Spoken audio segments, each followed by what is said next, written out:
Although he was born Samuel Horowitz on March 11, 1895, he would become known professionally as Shemp Howard. The name Shemp came from his mother, whose thick accent made the name Sam sound like Shemp. Today we want to take a look at this underrated performer, genius of comedy, and tell just a small part of his story. And although it was his younger brother Moses, professionally known as Mo, that was an entertainer in show business, Shemp's comedic genius could not be harnessed, and in an impromptu moment found himself right in the middle of vaudeville. This man, this stooge, would go on to become one of the most underrated performers of all time, sometimes being overshadowed by his own brothers.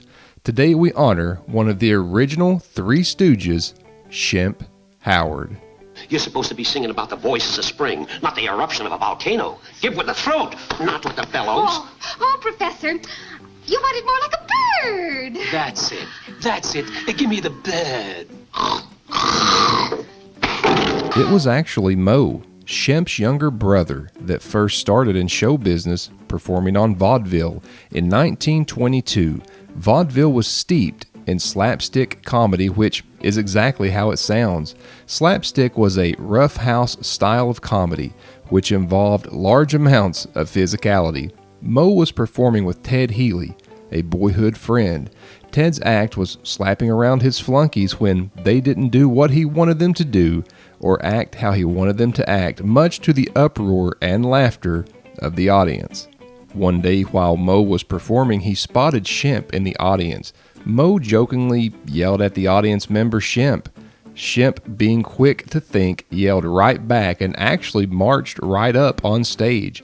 And with that impromptu moment of hilarity, the act Ted Healy and his Stooges was born.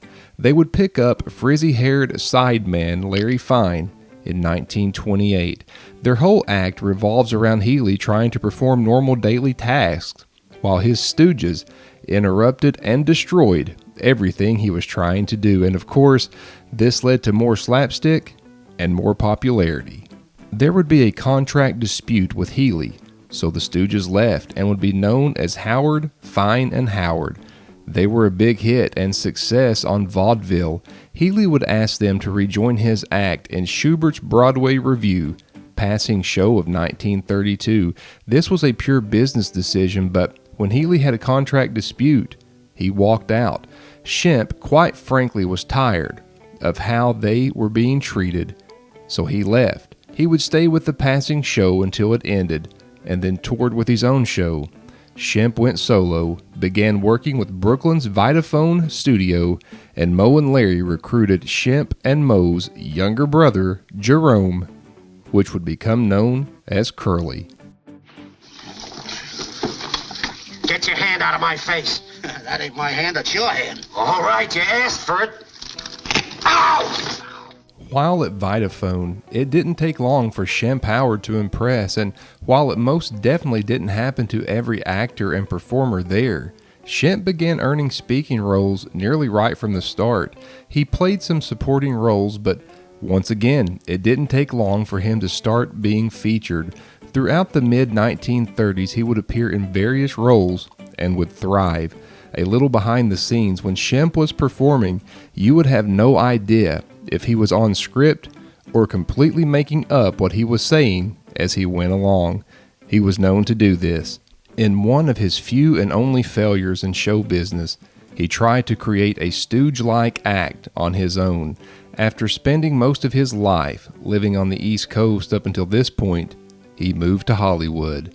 He would work with Columbia and Universal and several more films in the early 1940s. Shemp's career was thriving, but would take an unexpected turn in the mid-1940s. A heartbreaking turn of events would happen, and the course of Shemp's life changed. Yes, sir. Shemp Howard to inherit $500,000. Let's get going, kid.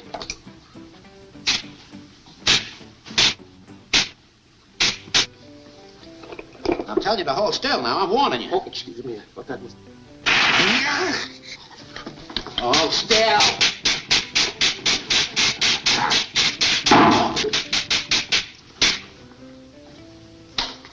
almost had 7 years of hard luck. Shemp's career was going extremely well, and he was given his own show, a starring role that actors of the day longed to have. As far as the Three Stooges go, their careers were thriving too. The trio became extremely popular, and their shorts were comedic genius. The trio was, at this time, working for Columbia as the Three Stooges. Then something tragic and unexpected occurred. On May 6, 1946, Jerome Howard, who we all know as Curly, had a severe and debilitating stroke, and it was clear that he could no longer perform.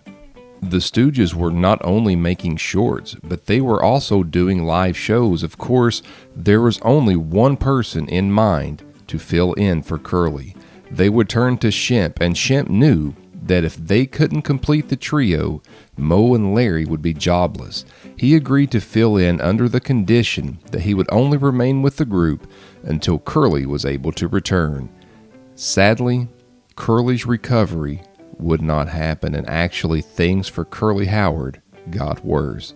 On January 18th, 1952, Curly Howard died at the young age of 48. At this point, Shemp became a permanent member of the trio. This is when Shemp actually started appearing in shorts, as all of the previous shorts were Moe, Larry, and Curly. So this would be when the national audiences would get introduced to Shemp. And it would be hard to compete with Curly, whose wild, high-energy act was beloved. However, Shemp settled in and played his own style of character, and it would prove to be beloved and popular. During Shemp's time with the Stooges, they would make their way to live television, making appearances on early television shows. He would appear in over 70 shorts as a member of the Three Stooges. Just a minute, I'll take it right off. I would leave it on. People don't know if you're coming or going with this on. There you are, sir. You look very pretty, and the spaghetti's as good as new. Why, you... Shemp Howard was at one time called the ugliest man in Hollywood. Being a comedic genius, he would often exaggerate this perception. Whether true or not, he used it to his advantage, often making funny and exaggerated faces and allowing his hair to flop aimlessly. And yes, he was in on the joke. It was actually a publicity stunt. He would tell reporters, "Yes, it's true, I'm hideous." Shemp the family man was married to his beloved Gertrude, and he had one son. Shemp was notoriously nervous and had several fears and phobias, including a fear of water, automobiles, and dogs. He also enjoyed going to boxing matches, which was one of his favorite pastimes. On November 22nd, 1955, he would go out to the fights at the Hollywood Legion Stadium with a couple of friends. He never obtained a driver's license, so he was in a taxi after the event and on his way home. While in the taxi, he slumped over and died of a massive heart attack at the age of 60. Say, miss, would you like to get married? What? Get married. Well, I don't know, but you are kind of cute at that. Oh, it's not me, it's him.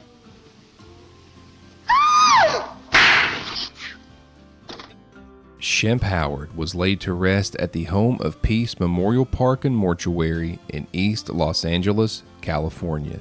He is in the mausoleum in the Corridor of Eternal Life.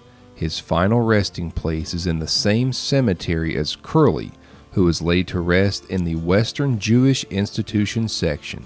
Although when most people think of the Three Stooges, they think of Moe, Larry, and Curly, Shemp Howard played an integral and important role in the history of the Three Stooges, actually saving the act after Curly's death. We want to remember Shemp, the comedic and vastly underrated comedian, entertainer, and stooge. Hello. Oh, hello. Come in, Cousin Basil. Oh, I'm so happy to see you. I've just been dying to meet you. You're even cuter than that Sadie said you were. Oh, boy, success. Yeah, listen to those kisses. Cut it out. Oh, you must be exhausted after your long trip. Sit down. Let me look at you, Cousin Basil. Oh. Now, don't you go away. Hello? Yes, this is Miss Hopkins. Your Cousin Basil? Well, then who is... I was just... How dare you pretend to be my Cousin Basil? I'll teach you a thing or two. You won't. Don't you dare strike me. Taking advantage of a poor, weak, helpless woman. Boy, his kisses are getting louder. You horrible person, you... Get up. What happened, kid? Can I help it if I ain't Cousin Basil?